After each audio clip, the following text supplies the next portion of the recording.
கால தேவைக்காக modern dustbin 2.0 என்ற அமைப்பை உருவாக்க இருக்கோம். இந்த டஸ்ட்பினை நம்ம உருவாக்குறது மூலம் நமக்கு என்ன பயன்னா, நம்ம இதை ஏன் உருவாக்குறோம்னா, நம்ம ஊரில் இருக்க தெருக்களில் இருக்க குப்பை தொட்டியில் குப்பைகள் நிரம்பி வழியுது. இந்த குப்பைகளால் ஏற்படுற கிருமிகளும் நோய் தொற்றும் மக்களை பாதிக்குது.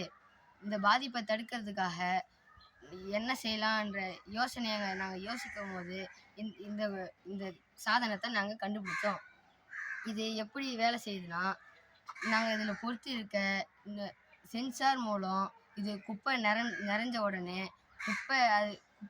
உடனே அதில் இருக்க சென்சார் ஆக்டிவ் ஆகி அந்த தகவலை ஆர்டினா மூலம் அது சார்ந்த பணியாளர்களுக்கும் அதிகாரிகளுக்கும் கால் மூலமாகவும் SMS மூலமாகவும் குப்பை தொட்டி இருக்கிற இடத்தையும், எந்த குப்பை தொட்டி நிறைஞ்சிருக்கு, குப்பை தொட்டியோட எண் எல்லாத்தையும் தகவலாக அனுப்போம்.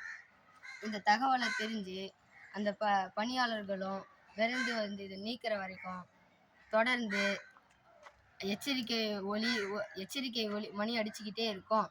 இது காலத்தில் நம்ம எங்கே பொருத்துறோம், இது எதிர்காலத்தில் நம்ம பள்ளியில் பொருத்துவதன் மூலம் பள்ளியில் ஏற்படுற மாசுபாட்டையும் தடுக்கலாம். அந்த பள்ளியில் பொறுத்ததுனால அது அந்த பள்ளி அந்த தலைமை ஆசிரியருக்கு குப்பை நிறைஞ்ச தகவல் போவதன் மூலம் அவங்க அந்த பணியாளர்கள் அனுப்பி குப்பைகளை நீக்குறாங்க. இதனால இதை நம்ம எதிர்காலத்தில் பயன்படுத்துறதுனால பள்ளியும் தூய்மையா இருக்கும், ஊர்கள் இருக்க தெருக்களும் தூய்மையா இருக்கும், மக்களும் பயனடைவாங்க.